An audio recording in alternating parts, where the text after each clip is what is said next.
Hola, hola, muy buenas noches. Estamos en la Rotonda Comiquera. Ya saben, estos son los primeros programas de esta nueva serie que es un derivado del viaje del sonámbulo. Ya lo dijimos en un episodio pasado, pero lo vuelvo a repetir. El cómic merece su propio espacio. Y para eso se creó esta subdivisión del viaje del sonámbulo, la Rotonda Comiquera. Como saben, tenemos 2 contratos con 2 editoriales, bueno, no son contratos, son cooperaciones con 2 editoriales. Una es Códice Comic y la otra es Familia Usaka. Y hoy tenemos a su primer entrevistado, a uno de sus artistas. Él es Joel Alberto. Él es ilustrador de oficio, pero es un gran creador de historietas. Como tal, él ha hecho diferentes obras. La que tiene en colaboración con Familia Usaka se llama Paraíso, que me parece que es una obra dividida en 3 tomos, ¿verdad, Joel? Sí, actualmente hay 3 tomos y en total la obra será de 5 tomos. Oh, por Dios, y yo que ya quiero comprarme el 2. Muy bien. Bueno, está bien. Pues vamos a ver. Joel, cuéntame, ¿cómo es que decides tú iniciar en el cómic? Gracias. Sí, bueno, creo que eso se remonta mucho a mi edad, a mi época de la prepa realmente. Siempre me ha gustado el dibujo desde niño. Es algo que he disfrutado, pero fue en la prepa cuando pensé que sería algo por lo que en verdad a mí me gustaría dedicarme. Y específicamente fue con una obra que leí hace tiempo. Es un cómic de John M. Vázquez, es autor de Invasor Sim. Y el cómic se llama Johnny el Maníaco Homicida. Es un cómic muy viejito, es en blanco y negro.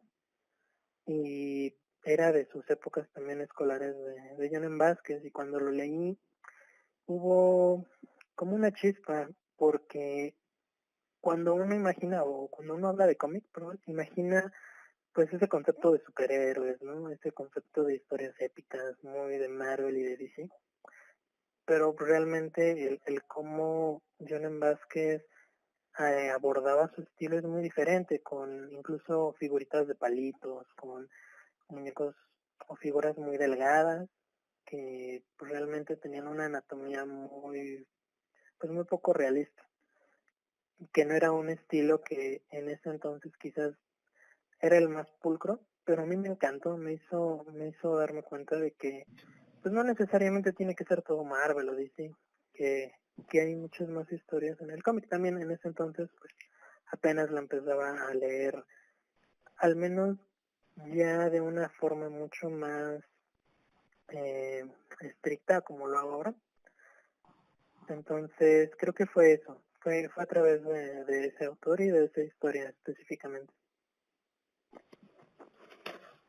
Fíjate que creo que eres el primero que habla de él como referencia, pero pues es que nadie puede negar su estilo. De hecho, es sorprendente que Nickelodeon le haya abierto las puertas, ¿eh?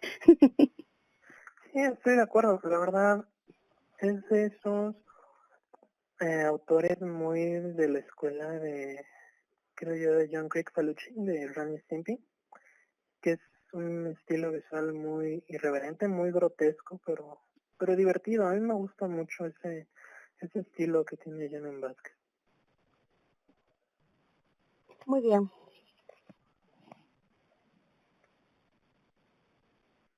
Y bueno, estabas hablando de ese estilo de dibujo de él.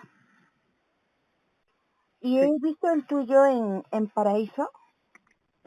¿Y qué fue lo que te hizo adoptar el toon? Bueno, más bien es como un híbrido, ¿no? Es como un toon, pero un poquito mezclado, porque no se me hace como el clásico toon, tu estilo de dibujo. No se me Mira, hace así tan caricaturizado, tan tierno, sino okay, se me hace que es un toon que fácilmente puede pasar a un horror body sin ningún problema, para que me entiendas. okay. Entonces, ¿qué te hizo crear ese estilo de dibujo? Bueno, creo que ha sido una mezcla de muchas cosas. La verdad, yo soy muy fan de las caricaturas. me gusta mucho ese estilo visual porque es muy noble, es muy expresivo. Realmente creo que en medios audiovisuales, si hablamos de caricaturas, no hay una mejor, no hay un mejor referente para la expresión, tanto corporal como facial. Entonces, siempre he sido fan de las caricaturas, me gustaba mucho ese estilo, pero también quería incorporar algunas otras cosas de otras obras, por ejemplo.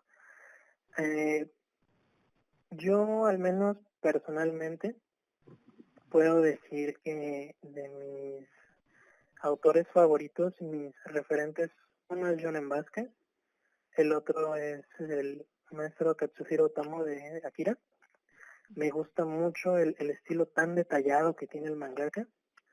Y también me gusta el estilo visual que tiene Scotty Young. Él hace generalmente más portadas como para Marvel, pero las hace con un estilo muy ton. Sin embargo, tiene otras obras como I Hate Fairyland, en donde maneja un estilo visual un poquito más gore, por ejemplo. Entonces es una mezcla entre quizás lo que es un poquito más anatómicamente, podríamos decir, parecido a un humano, como el cómic americano, y una mezcla entre el cartoon. Entonces creo que es una mezcla de eso, entre una especie de cómic americano y un estilo toon, que puede ser visualmente tierno, pero a la vez tiene algunos toques, podríamos decirlo así, de anatomía, un poquito más real, entre comillas, que se basa en ahí como para hacer un estilo visual pues en teoría llamativo, sin abusar tanto de lo tierno como de lo serio. Muy bien. No te pongas nervioso, ya sabes. No, yo estoy nervioso. Ok, tú tranquilo. Vamos a ver. Y por ejemplo, bueno, ¿cuál fue el proceso para saltar de leer cómics a escribirlos? Ok. Pues nuevamente creo que volvemos a ese referente que tuve con John Vázquez. Cuando leí el cómic, de alguna manera a mí me saltó ese gusanito de quizás yo puedo hacer algo así. Y realmente lo intenté durante la preparatoria. Hice algunas historias muy cortitas de zombies. Historias que al final del día se perdieron por quizás mudanzas, por que ya no los encontraba, no sé, divertidos, o sea, me perdían las hojas. Entonces, pues todo eso se fue perdiendo. Obviamente yo no sabía escribir o cómo era el proceso de escritura de un cómic. Realmente yo no usaba un guión. Prácticamente todo lo que yo me imaginaba era lo que iba dibujando en esas historias y no tenía composición, no tenía coherencia, pero me divertía, al final del día me divertía. Entonces, creo que ahí fue donde empezó esa parte de la escritura. Pero ya en cuanto a algo mucho más formal, yo creo que sería más como por la época de pandemia en ese entonces. Yo hace un tiempo estuve trabajando en un webcomic que en su momento estuvo en la plataforma de Webtoon, ya actualmente no está ahí, que se llamaba Linda Cabrita y era una historia de terror. Entonces, a partir de ahí dije, sí, me quiero dedicar al cómic, pero pues requiero de presentar algo mucho más formal. Si bien, al menos en mis redes, he llegado a publicar historietas cortitas, como de 4 viñetas, 5 viñetas. La verdad es que a mí me gusta mucho contar historias mucho más alargadas, mucho más planteadas. Entonces fue a partir de Linda Cabrita que empecé a tomarlo con un poquito más de seriedad y pues era escribir el guión, era escribir un guión técnico. Más que nada a mí me ayuda eso porque pues me ayuda a visualizar cómo van a ser las viñetas, qué acciones pueden hacer los personajes, y ya a partir de ahí el poder dibujarlo y luego subirlo. Entonces creo que sí sería a partir de esa historia, el webcomic de Linda Cabrita, que empecé a llevarlo ya de una manera mucho más profesional.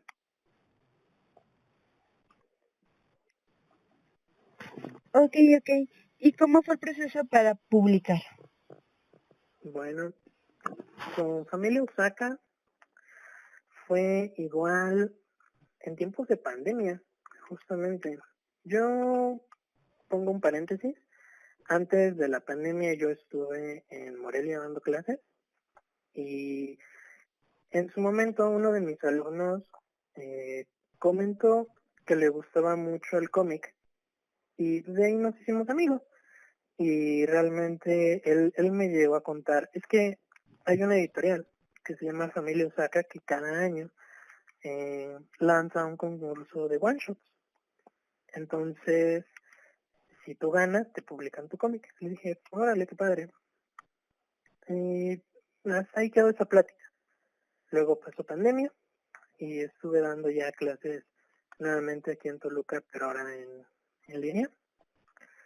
Y justo me salió publicidad nuevamente de Familia Osaka y me acordé de eso, del concurso de One Shots. Y dije, ok, pues no hay tanto, podemos decirlo así, no hay tanto tiempo que está en la calle, de hecho no se podía salir, entonces pues tengo mucho tiempo aquí en casa, vamos a intentar hacer un one shot, a ver qué tal me va, y qué tal que gano, y me publican mi estrella con Osaka. Y participé con una historia que se llama Relleno, una historia muy cortita de unos animales de peluche que viven en un bosque que quieren, digámoslo así, acabar con una fábrica que está justo en ese bosque, que se encarga de cazar a los animales en general y volverlos peluches para ventas en supermercados, en tiendas, de regalos, en todo ese tipo de cosas. Y gané el tercer lugar en ese entonces, creo que fue en el 2018. Creo que sí, y si no me estoy pasando mucho tiempo atrás, creo que fue como en el 2022, ya hice cuántas, fue 2022 me parece, 2022 por ahí. Y gané el tercer lugar. Y Rellenos se imprimió, está actualmente en el volumen 1 de One Shot de Osaka. Y bueno, en su momento yo hablé con Damián, que es mi editor y actualmente es quien está a la cabeza de la editorial. Y le comenté que yo quería publicar una historia. Entonces, en ese momento me hice un pitch de presentación para Paraíso, lo presenté con la editorial formalmente, les gustó el concepto y pues a partir de ahí firmé contrato con ellos, se publicó ya el primer tomo de Paraíso y actualmente pues vamos muy bien. La verdad es que ya va 3 tomos de la historia. Yo estoy desarrollando el cuarto tomo y la historia culminaría en el quinto tomo, que espero yo y sea quizás el año que viene, en 2026, o inicios del 2027. Es que sí, eso de entregar a tiempo, bueno, eso de serializar es bastante complicado que te estoy diciendo, ¿verdad? Sí, es muy, muy largo el proceso de creación y de impresión. Requiere de mucho tiempo. Muy bien. Tengo entendido que tú te manejas sobre todo en 3 géneros. ¿Okay? Ciencia ficción, suspenso y terror. Muy bien. ¿Qué es lo que te llama la atención de esos géneros? ¿Y en cuál te sientes más cómodo de los 3? Híjole, yo creo que me gustan todos, realmente me gustan todos los que he abordado, pero es cierto que tengo un poquito de afinidad con lo que es la fantasía y la ciencia ficción. Soy fan de Star Wars, soy fan del Señor de los Anillos, entonces, pues, ese tipo de gustos han sido una influencia muy grande al momento de crear mis historias, pero también es cierto que he tratado de abordar un poquito más en otros géneros. Como escritores, hablando, a mí me gusta mucho el trabajo de Alan Moore, que para quien no lo llega a conocer, es muy famoso por sus novelas gráficas, sobre todo Watchmen, creo yo. Y él decía algo que hasta cierto punto yo he tratado de seguir, y él dice que la muerte de la escritura va muy relacionada a repetir un patrón. Entonces, cuando una persona encuentra un estilo quizás con el que, digámoslo así, con el que encuentra un público que le compra, está bien, pero el repetirlo y repetirlo y repetirlo, quizás eso no ayude, hablando ya de una manera mucho más creativa para el artista. Creo yo que es mucho más enriquecedor el poder explorar otros géneros. Por ejemplo, con Linda Cabrita exploré el terror. Con Paraíso estoy más con la ciencia ficción, con la aventura, el suspenso. Con otra historia que está próxima a publicarse, se va a abordar quizás un tema más slice of life, pero mezclado con alta fantasía, por ejemplo. Entonces creo que trato de variarle un poquito, trato de no quedarme estancado en un género, pero sí es cierto que lo que es ciencia ficción y fantasía me gustan mucho. Quizás por el tema de los monstruos, por el tema del espacio, de los robots, cosas así, me gusta. La verdad es que es algo que a mí me encanta y que sé que a mucha gente también, y lo disfruto. La verdad es algo que disfruto mucho escribir.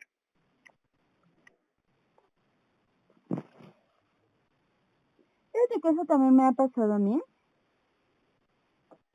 Cuando tenemos un género en el que creo que podemos manejar más fácil, como que nos engolosinamos, ¿no? Sí, totalmente. Ajá, y sacamos varias historias, aunque sean muy diferentes, las sacamos, pero llega un punto en el que te empachas, por así decirlo. Sí, realmente es como el dibujar. Cuando, por ejemplo, si hacen algo muy repetitivo, al final del día uno se cansa. Creo que uno como artista, como ilustrador, al final busca, pues de alguna manera, entrenar más su creatividad. Por ejemplo, a mí hubo una época en la que me gustaba mucho dibujar ositos mezclados con monstruos, mezclados con guerreros, pero en general eran osos. Y lo disfruto también, así me gusta, pero sí llegó un momento en el que dije, pues, quiero hacer otra cosa, ¿por qué no hago algo un poquito más humano? ¿Por qué no hago algún otro tipo de monstruo, un robot, cosas así? Entonces creo que está bien el hecho de que al final uno quiera hacer una obra con el mero fin de vender. No está mal, de hecho creo que eso es algo que pues al final también se necesita, pero creo que la clave está también en que podamos hacer algo que también nos enriquezca creativamente, que sea algo que podamos de alguna manera dar al público, y que eso mismo sea algo que los impacte, que no nada más lo consuman quizás porque puede contener monstruos o porque puede contener algo que nos gusta, sino que pueda tener algo que verdaderamente nos deje algo que podamos quizás aplicar creativamente, algo que podamos aplicar en la vida quizás. Entonces, sí. Que te cuenten anécdotas de uno de tus lectores. Ajá. porque aunque no lo creas, tengo una. Ok. Mira, ocurre que uno de tus lectores es un niño de 9 años. Ajá. Y empezó a leer Paraíso porque le gustó la portada. Ok. Y le gustó el estilo de dibujo. Entonces compró el cómic, bueno, obligó a su mamá que le comprara el cómic. Y se topó con un tema que le llegó mucho, Ok. que es el bullying que le hacen al protagonista. Ok. Adentro de la historia. ¿Y qué crees? Que el niño sufre de bullying. Ok. Entonces tuvo una identificación diferente. Ok. Ok. Uh-huh. Entonces, a lo mejor nosotros como artistas, obviamente queremos que llegue al público, que le guste, pero cuando llegan historias donde dicen me identifiqué, me ayudó esto y aquello, verdaderamente creo que es cuando tenemos idea de la dimensión de donde pueden llegar nuestras obras. Sí, y creo que en ese sentido no hay algo más enriquecedor como artista que el saber que una de sus obras llega a ese punto. La verdad eso es algo que a mí personalmente me motiva mucho, es algo que me gusta por el simple hecho de que es algo que yo disfruto. Yo Paraíso realmente me divierto escribiéndolo y de alguna manera sí lo escribo para que la gente lo lea, eso es cierto, pero también lo escribo para mí. La verdad es que es algo que me hace querer seguir en este camino del autor, porque pues al final no nada más soy autor por el hecho de escribir una historia, sino también por el hecho de llegar a lectores, a personas que al final del día disfruten de la obra y que haya esa oportunidad que puedan llegármelo a comentar. Es sobre todo mucho más enriquecedor que el hecho de, por ejemplo, quizás presentar una obra, presentarla en alguna feria, en algún evento. Creo que eso es algo que como autores sí nos pega mucho, nos ayuda mucho. Sí, entonces hasta donde sé, el niño está esperando adquirir el tomo 2 para saber qué va a hacer con su bullying. Okay. Bueno. Pero es algo interesante, ¿no? O sea, yo cuando leí Paraíso, yo como adulto lo entendí diferente. Okay. Y entendí más cosas, ¿no? Como la situación del rey, como la situación, pues, del comercio, pues bueno, todo lo que incluye, ¿no? Claro. Pero me llama la atención como un niño encontró algo con que identificarse y boom, de ahí es. Sí, sí, es muy curioso eso. Realmente creo que las obras, pues al final sí es cierto que toman algo de la vida misma y pues siendo sincero, nosotros como humanos, al ver este tipo de experiencias que quizás no son muy realistas, por decirlo así, sí tienen esos aspectos que al final pues pueden llegar a tener en la vida diaria. Entonces, pues el poder familiarizarse con un personaje y el poder ver el cambio quizás que el personaje tenga, el desarrollo que tenga, pues ayuda mucho. Puede ayudar mucho también a motivar a la gente, a sentirse mejor, a pasarla mejor en un momento complicado. Pues es que, bueno, ya lo hablábamos antes pero el cómic es un arte. Es un arte como tal.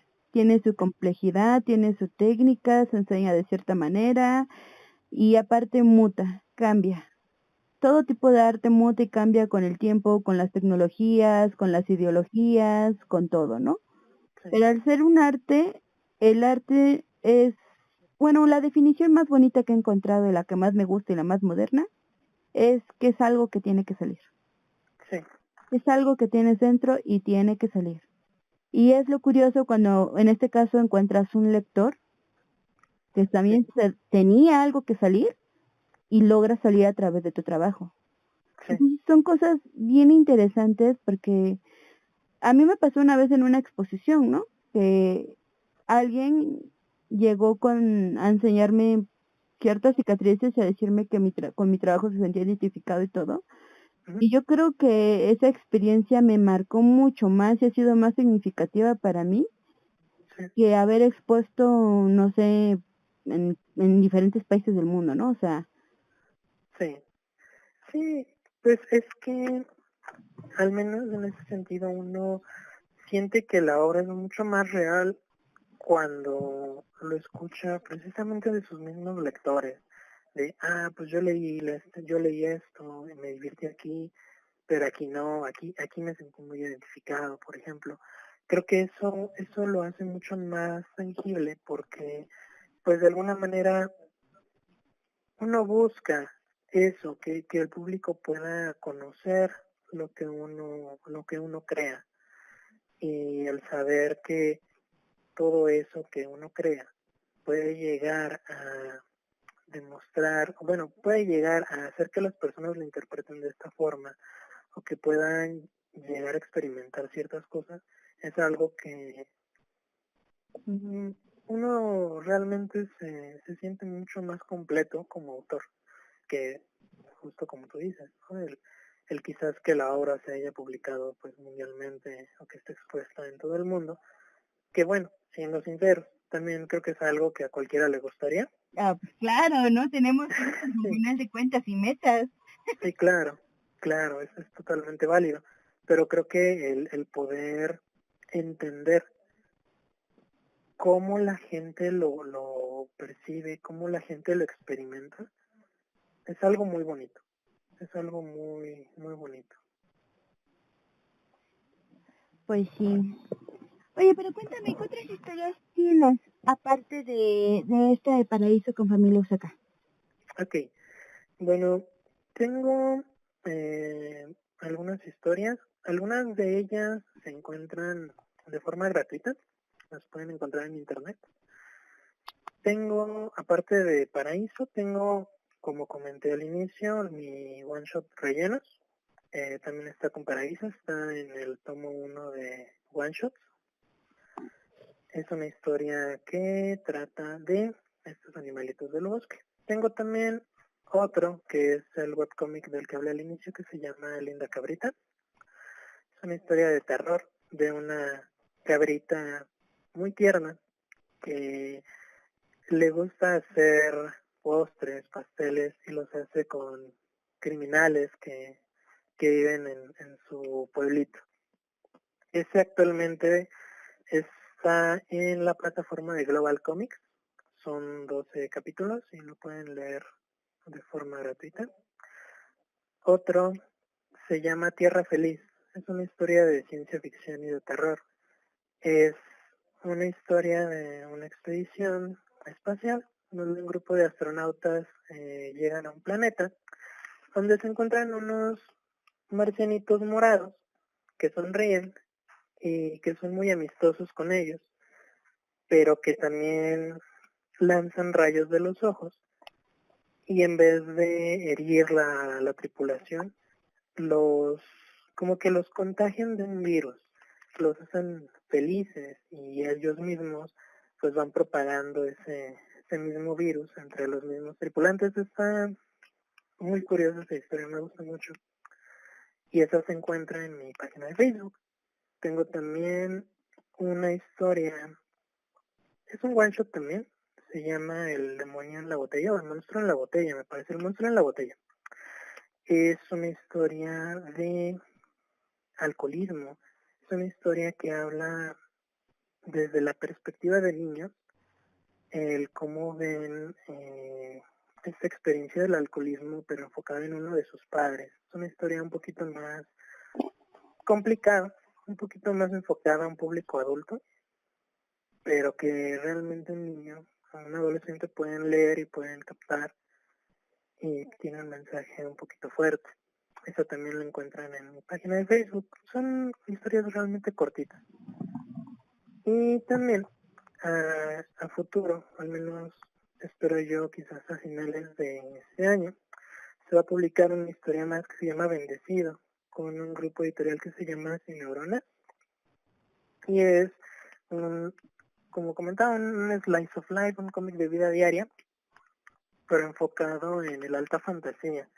Mezcla mucho esta parte de los magos, de las tierras míticas, de las criaturas gigantes, pero también está establecido desde la imaginación de un niño que vive su vida cotidiana. Actualmente son esas las historias que tengo actualmente y que la mayoría de ellas se encuentran en plataformas o se encuentran en mis redes sociales. Muy bien. ¿Y historias dobladas, bueno, traducidas, mejor dicho es la palabra, traducidas al inglés no tienes? En inglés, solamente Paraíso, el tomo 1, y igual ha sido por parte de Familia Usaka. Me gustaría, la verdad, el poder traducir las demás, pero lleva un poquito de tiempo. Sinceramente, el traducir sí toma tiempo. Me parece que también por ahí está el número 1 de Linda Cabrita, en Global Comics en inglés también, pero son hasta ahora las que puedo pasar a otro idioma, en específico en inglés.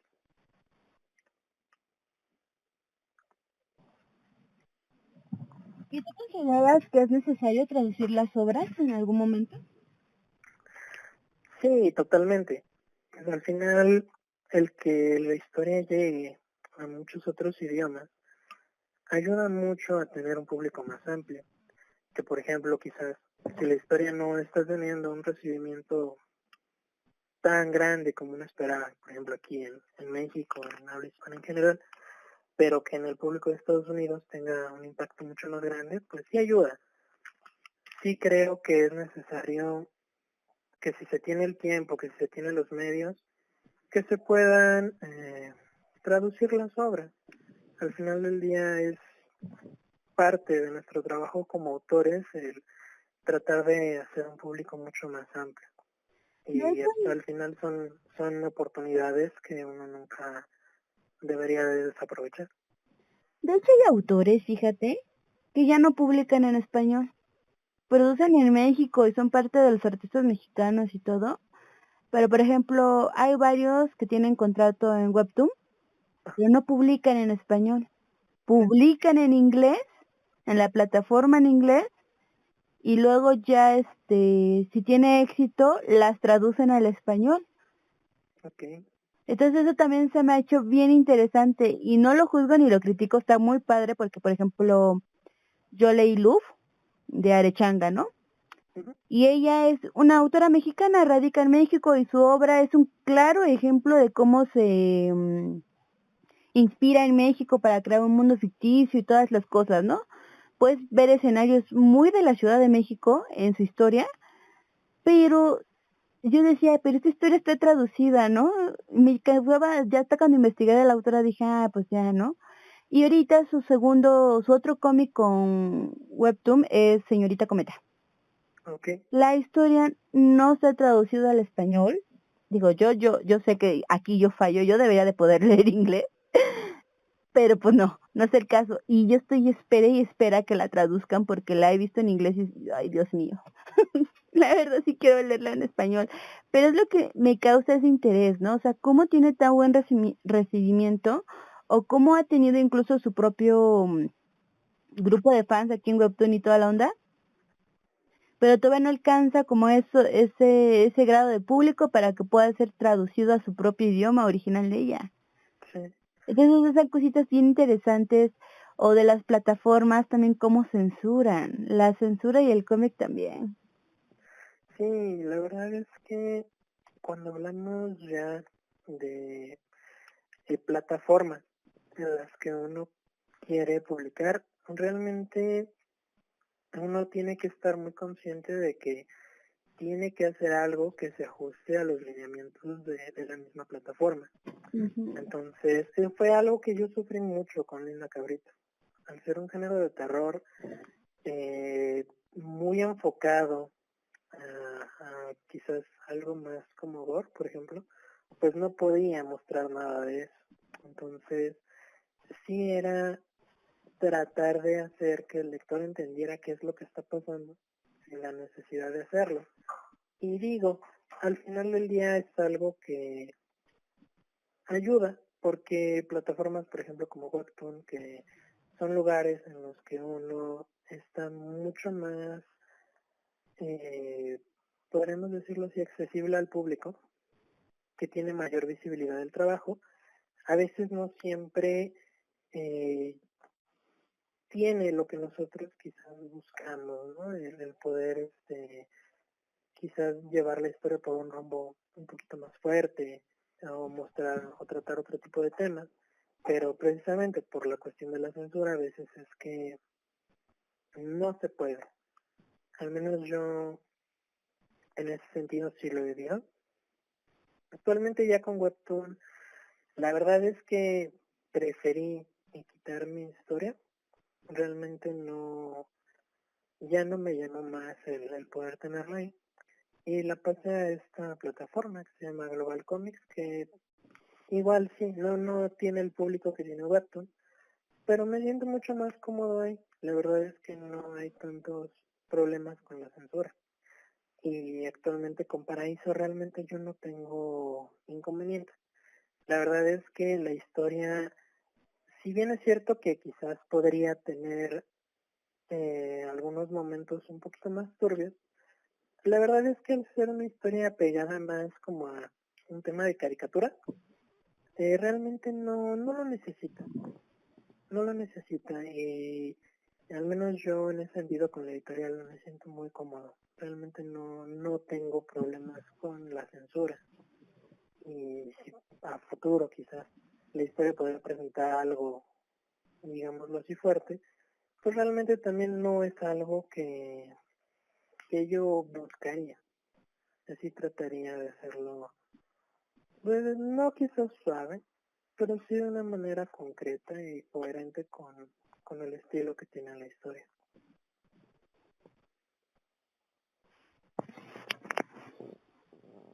Muy bien.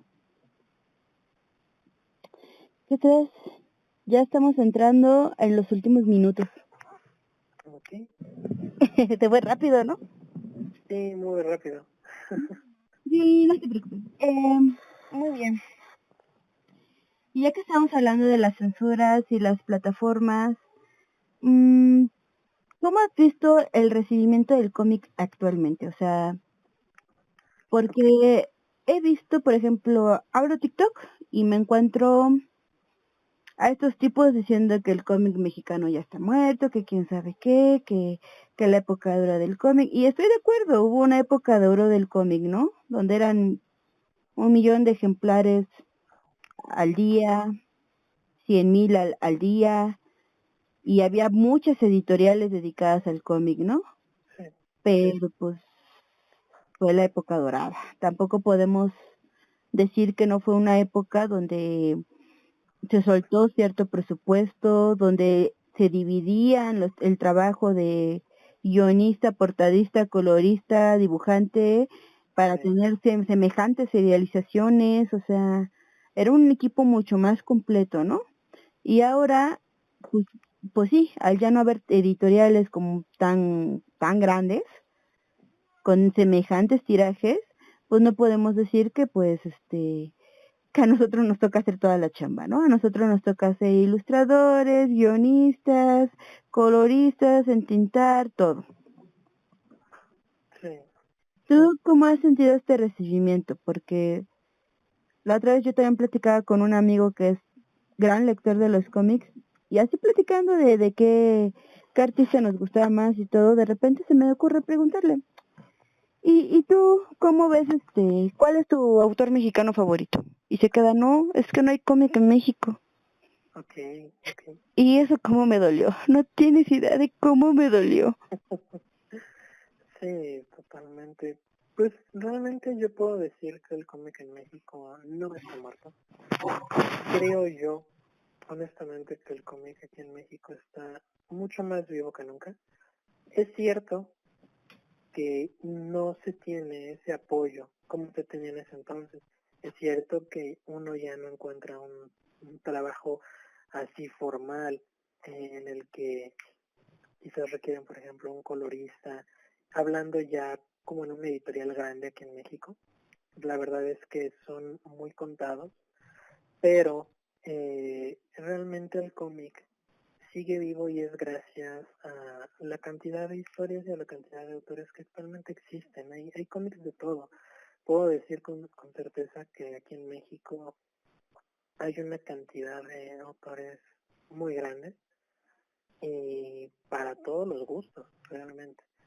Sí es cierto que el cómic no tiene, al menos aquí en México no tiene el apoyo en los medios tan claro, tan grande como editoriales como DC, editoriales como Marvel, como Image Comics, que los traen Panini, que en su momento los traía Televisa, que al final del día son empresas grandes que tienen la capacidad de poder dar esa publicidad a las historias, pero la verdad es que creo que como autores no tenemos una herramienta más grande como lo es el Internet. Es una herramienta que nos permite llegar a muchos lugares. Sin embargo, sí es cierto que se requiere de mucha disciplina. Mucha disciplina tanto para poder trabajar las historias, porque trabajar un cómic al final del día es complicado, requiere de mucha disciplina, pero también disciplina para saber manejar nuestras redes, disciplina para poder llegar a un público, por ejemplo, disciplina para poder hacer nuestra propia publicidad. Si al final del día no tenemos el medio como para poder contratar a un agente de publicidad, por ejemplo, pues nos toca a nosotros hacer ese tipo de trabajos. Y en ese sentido creo que el recibimiento que se ha tenido con la historia ha sido muy bueno. Y me pasa algo muy curioso, y es algo que corroboro al menos a un 90% con esta entrevista. Y es que en el caso de varios de mis colegas de autores, les pasa mucho que les escriben sus lectores de, oye, me gustó tu historia, lo estoy leyendo, está muy padre esto. Y con Paraíso realmente no es tan frecuente como a mí me gustaría.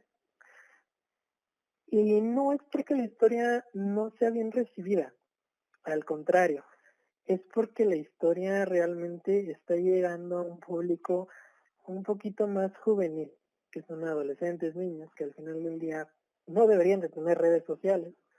Y estoy en ese sentido con la seguridad de que pues quien les compra estas obras son los papás. Entonces, pues al final del día Paraíso tiene un público quizás un poquito más joven, pero que al final del día lo está disfrutando. Y el hecho de saber que les gusta es algo que también a mí personalmente me hace muy feliz.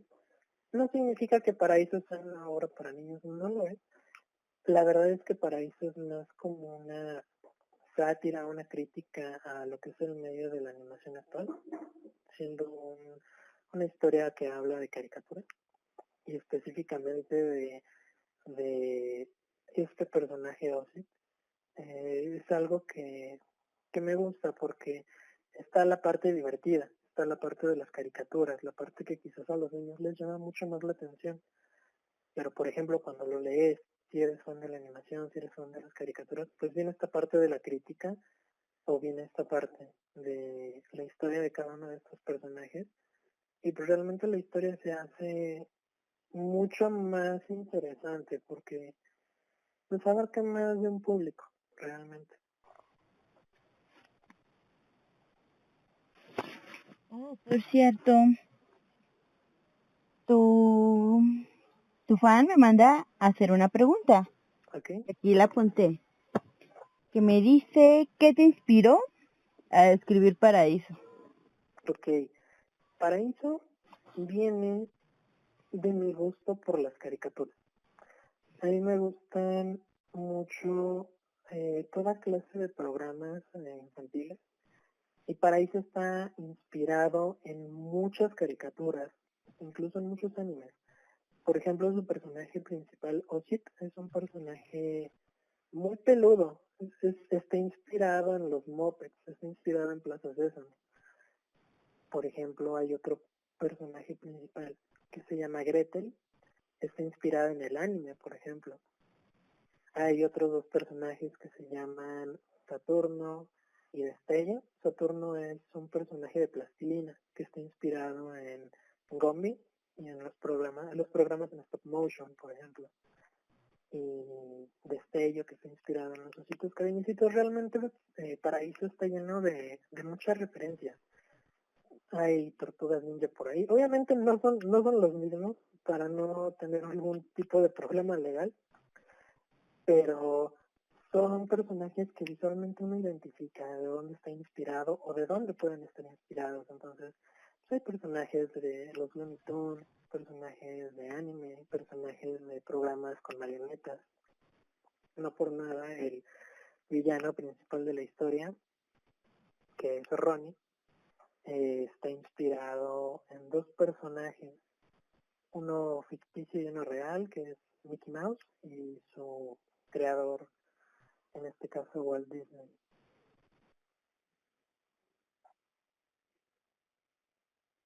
Okay. a ver si cuando escuches esa entrevista dice, ¿quién entendió la referencia? Excelente. Muy bien. Y para aquellos que nos estén escuchando y se estén queriendo animar o estén en esa duda de me animo o no me animo, lo intento o no lo intento, ¿qué les podrías decir? Que nunca es tarde para empezar. Nunca es tarde para intentar crear sus historias, para intentar ser un artista, para intentar ser un escritor. Nunca es tarde. Creo yo que ya es tarde cuando uno simplemente decide ya no hacerlo y quedarse con ese espinita. Entonces creo que el mejor consejo que puedo dar es escribe, si te gusta dibujar, dibuja, si te gusta esculpir, esculpe. Hazlo, quizás en un principio para ti, para que puedas entender por qué te gusta, para que puedas entender qué es lo que te apasiona de eso. Y cuando realmente ya es algo que tú disfrutas de hacer, es algo que tú estás seguro que puede gustarle a la gente, pues adelante, da el salto. Y no necesariamente tiene que gustarle a la gente. Insisto, si queremos que la gente llegue y lea nuestras historias, vea nuestro arte, pero una parte muy importante también es el hecho de que a nosotros mismos nos guste hacerlo, porque al final, ¿de qué te sirve hacer algo que a ti no te gusta? Es algo que no vas a hacer bien, es algo que no vas a disfrutar. Pues se tiene que hacer con amor, ¿no? Sí, todo tiene que ser con amor y todo tiene que ser con esa pasión al final que tenemos por hacer eso, que disfrutamos. Bueno, es que volvemos a lo mismo, ¿no? Invertimos mucho tiempo. Es una inversión de tiempo considerable, en tanto pulir tus habilidades como en después intentar lanzar al mercado tu trabajo. Es una inversión de tiempo, dedicación, de muchas cosas, y es mucho tiempo y sí, tiene que ser algo que te guste. Sí, totalmente. Sí, y principal, creo que ya cuando se habla de un medio pues ya más profesional, se requiere también obviamente de una disciplina para poder cumplir con los tiempos, para poder cumplir con lo que se requiere, para poder no quedar mal con un editorial, por ejemplo, con tu público también.